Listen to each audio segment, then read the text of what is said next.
Bonjour, je me présente, Jean-Marc Legault.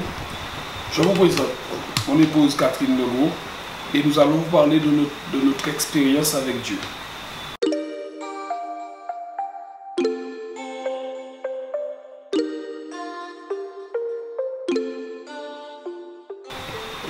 Alors, Catherine, nous allons commencer par toi, puisque tout commence par toi. Donc, est-ce que tu peux nous dire comment tu as fait pour connaître Dieu?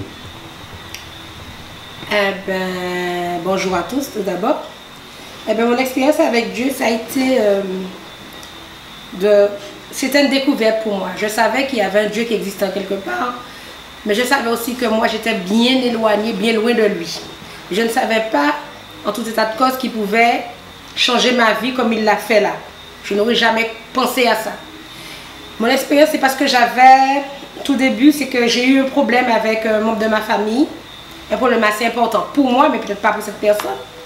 Et j'étais tellement désemparée que le jour où j'ai eu ce problème, je dis, ah non Seigneur, non, là, je ne peux pas, j'en peux plus. Et une de mes tantes qui a vu la scène, elle m'a dit, Catherine, je sens que tu as besoin de prière.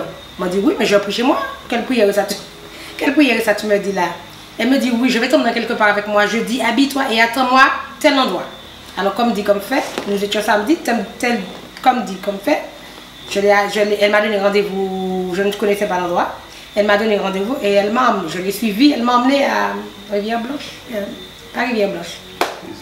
Non, pas Plaisance. Domaine de Rivière Blanche. Voilà, au domaine de Rivière Blanche. Quand je suis arrivée, toute curieuse que je suis arrivée, je l'ai suivie.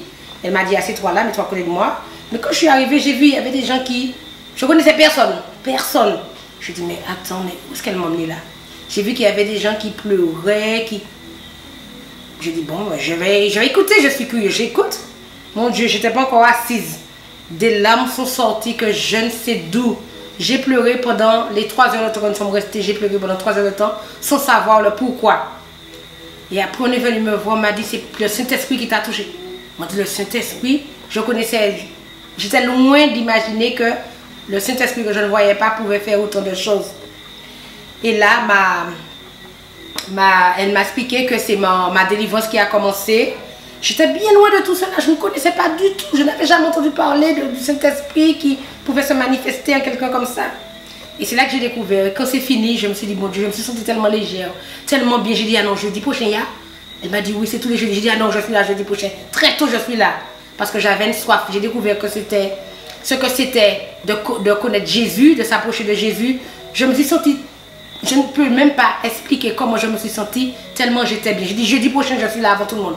Et c'est comme ça que j'ai été assidue. Tous les jeudis, j'étais là. Lorsqu'on m'a dit qu'il y avait le vendredi, j'y étais. Alors, de fil en aiguille, comme j'ai intégré, j'ai aimé, je me sentais bien. Les problèmes, bof, je me concentrais sur ce que j'avais découvert. Et j'en ai parlé à mon mari à un certain moment. Il me dit, mais Catherine, comment est-ce que tu vas rendre ça? Tu travailles pas, est-ce que tu vas rendre ça tous les jeudis? Tu es machin, tu es habillé, peu importe. Moi, je dis, viens avec moi. Il me dit, ah non, les bails, voilà, c'est pas bon Dieu, moi, pourquoi non? Lui, c'était tambour, c'était les choses du monde, parce qu'on était encore dans le monde. Alors, je lui en parlais, mais il n'était vraiment pas intéressé. Alors, quand j'ai vu qu'il n'était pas intéressé, je ne lui en parlais pas. Le dimanche, je m'habillais, je partais, j'allais louer mon Dieu.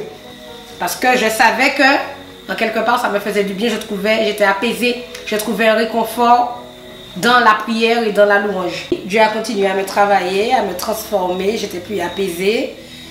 Mais le truc, c'est que même s'il ne venait pas avec moi, mon mari, c'était pas encore mon mari, c'était le père de mes enfants. C'est vrai qu'on avait des problèmes en ce temps-là parce que on s'était éloignés, c'est vrai, que lui faisait ses affaires et moi je faisais les miennes. Je priais pour lui, je dis Seigneur, un jour tu vas l'attirer à toi. Il viendra avec moi. Je pensais à lui dans mes prières, mais je continuais mon bonhomme de chemin, j'y allais.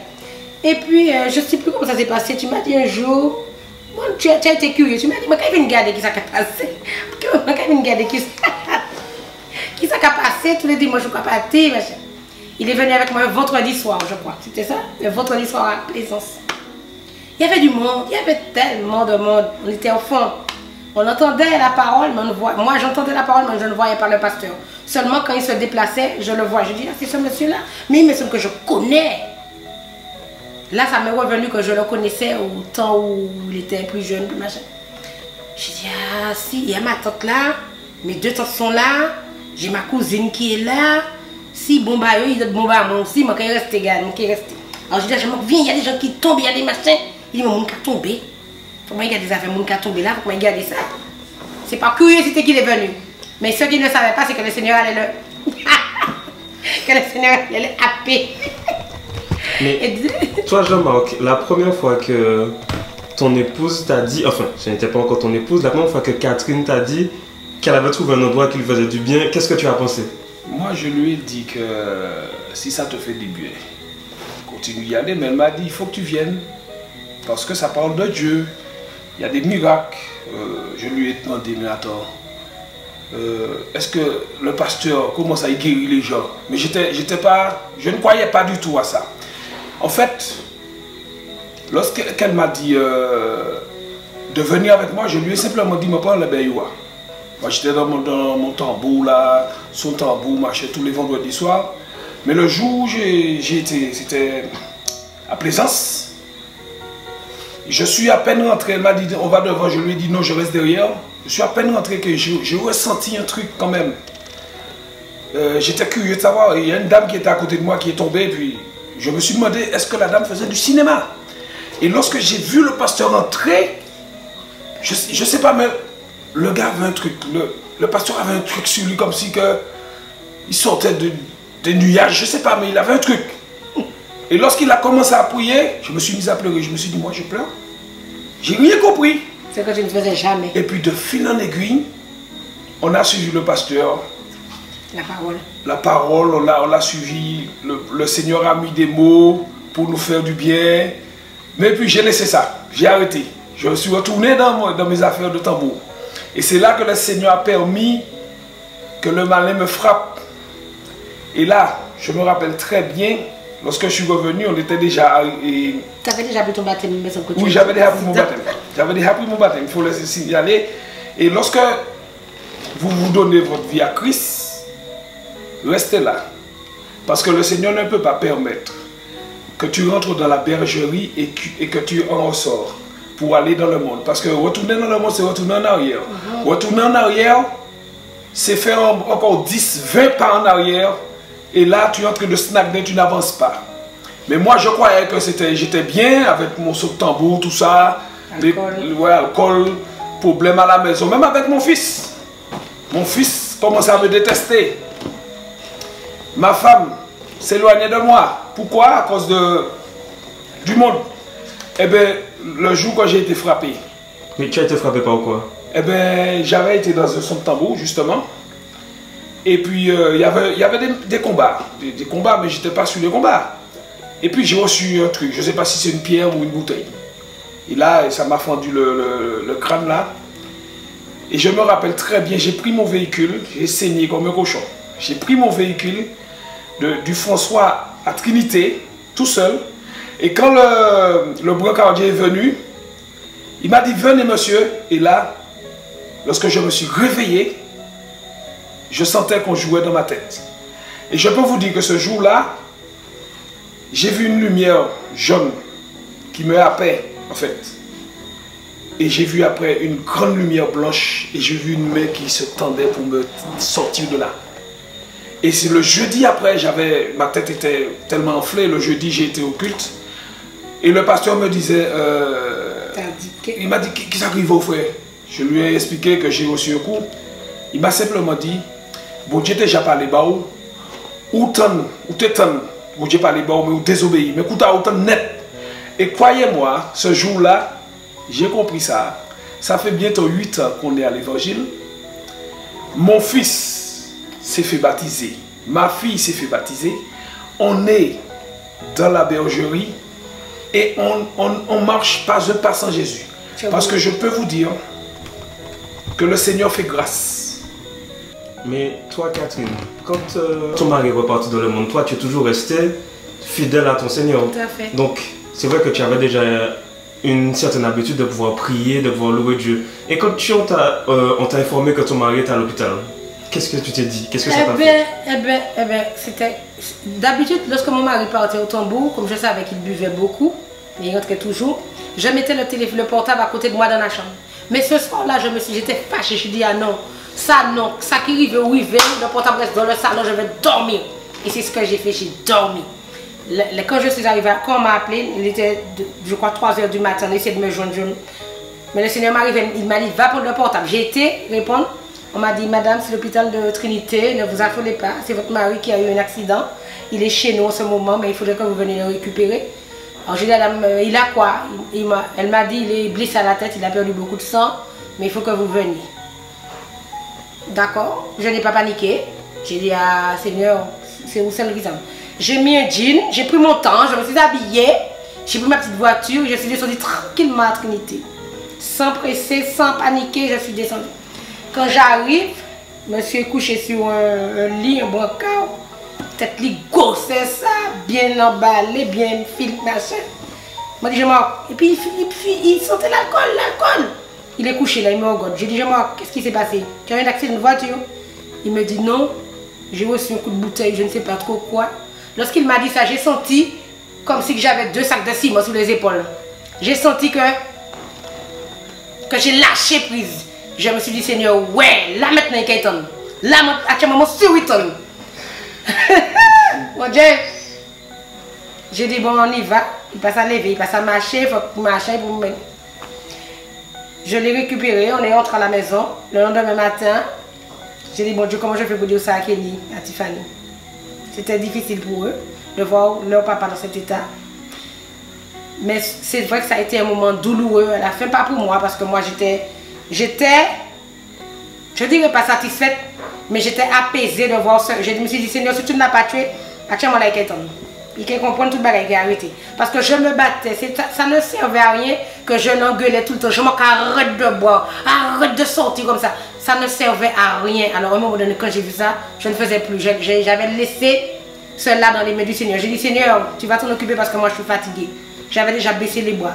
Et c'est là que lorsque moi j'ai baissé les bras, le Seigneur a pris le relais. C'est vrai qu'il l'a frappé. C'est vrai que des fois on te dit que pour que le démon puisse sortir, il faut qu'il y ait du sang. Eh bien, il a eu du sang. Le démon est sorti. Ce qui le manipulait est sorti. Et depuis, il est devenu comme il est devenu. Il ne boit plus. Il ne sort plus pour aller dans les soirées tambour, machin. Lui maintenant, c'est Jésus. Pas un pas sans Jésus. Amen. Et je préfère cette vie-là parce que moi, je suis apaisée. Quand il part maintenant, je sais où il est, même si je ne sais pas où il est, mais je sais que c'est pas il n'est pas retourné dans le monde. Et ça, c'est une paix pour moi et c'est une paix pour nos enfants. C'est quelque chose de merveilleux. Moi, je n'aurais pas pu le faire. Personne n'aurait pu le sortir de là si Christ n'était pas venu. Si Jésus ne l'avait pas fait, tu vois. C'est pour ça que moi, je dis ça tous les jours, personne ne va me sortir de là où je suis dans ce moment. Je suis en Christ, je suis avec Jésus parce que je suis la seule à savoir comment j'ai souffert pendant des années avec cet homme-là pour essayer de le faire sortir de l'alcool et il ne lâchait pas prise. Personne n'aurait pu faire ce que Jésus a fait. Si je n'avais pas été, j'avais endurci mon cœur lorsque ma tante m'a dit, je t'emmène prier, peut-être que je ne serais pas là, peut-être que je l'aurais déjà tué ou je ne sais pas. Peut-être qu'il serait passé plein de choses. Mais lorsque tu donnes ta vie à Christ, lorsque tu fais confiance à Dieu, il agit. Il agit. Et donc tout à l'heure là, tu nous as dit que vous n'étiez pas marié, qu'aujourd'hui vous êtes marié. Ça fait combien d'années que vous êtes marié aujourd'hui? Ça fait quoi? 5 ans? 4 ans que nous sommes mariés. Le 23 juillet 2016. Et depuis ces 4 ans, comment est-ce que vous voyez une différence entre votre vie d'avant, non mariée, et la vie d'aujourd'hui? Ah ça oui, une grande différence. On aurait dit qu'il y a un fossé même entre la vie d'avant et celle de maintenant. C'est pas du tout pareil, ça n'a rien à voir. Il n'y a plus d'engueulade, il n'y a plus de frustration. Il y a des épreuves certes, mais les épreuves on sait les gérer maintenant. Parce que dans le monde on ne savait pas les gérer, on ne savait pas que c'était des épreuves. Je me disais mais non, c'est pas possible Seigneur, c'est pas possible.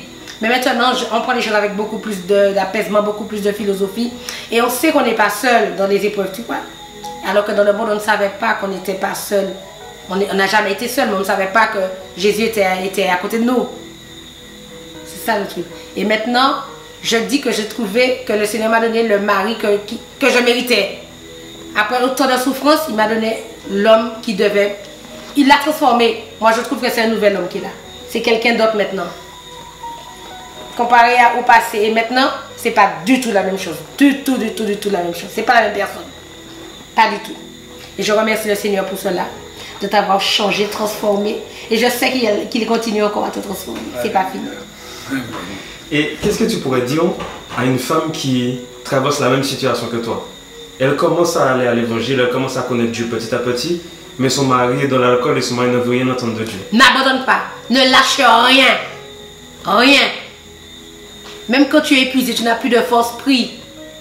Même quand lui ne veut pas, il veut rester derrière la bouteille, continue à prier pour lui. Un jour, le Seigneur le touchera, il viendra. Tu ne vas rien comprendre. Ça va se faire tellement naturellement que toi-même tu seras ébahi.